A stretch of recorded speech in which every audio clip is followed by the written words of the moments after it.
kos paling bodoh kat Malaysia adalah kos apa? Kos Meskom. Kos Meskom. Tapi itu okey lagi. Kos yang paling bodoh sekali kos teater, kos muzik, kos tarian tradisional, bro. Betul ke?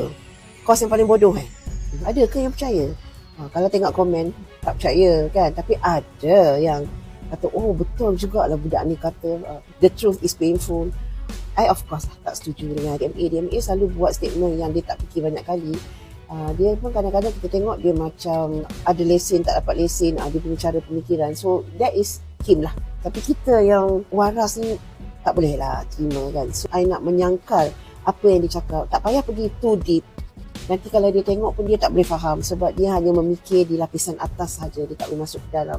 So kita pun cerita bahagian lapisan atas sajalah. Pertama sekali, kenapa kursus-kursus yang you anggap bodoh ini dirangka untuk memenuhi citeras yang berminat dengan kursus-kursus begini. Kedua, untuk create balance. Jadi tak semualah orang berpusu-pusu ambil kursus yang dikatakan cerdik. Sebab kalau ini bodoh, bermaknanya kursus lain tu cerdik lah. Okey, contohnya engineering, perubatan, macam-macam lah. Banyak kursus yang boleh dianggap cerdik yang kononnya mencabar.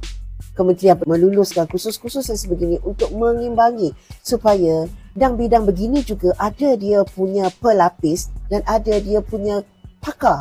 Apabila mereka mengambil jurusan-jurusan ini, mereka akan mendalami bidang itu dengan minat dan akan naik level kepada master, PhD. Ketiga, tak betul lah mempertikaikan minat orang, merendah-rendahkan kemampuan orang, kepakaran orang.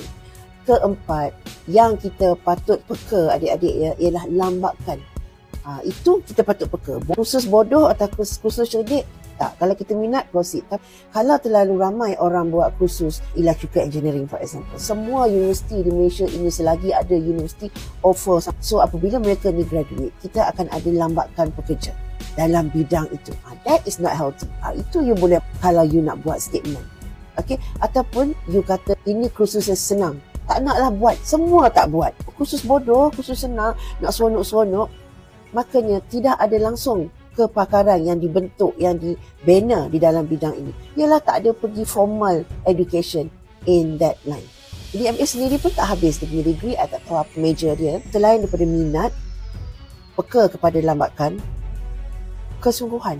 Jadi jangan kisah you ambil kursus apa, kalau memang you dah minat dan you rasa confident, tiada lambakan dan ada peluang pekerjaan, proceed dengan bersungguh-sungguh. Jangan separuh jalan. Kalau anda suka video di channel ini, boleh juga tekan butang like dan share di media sosial yang lain. Terima kasih kerana setia di sini.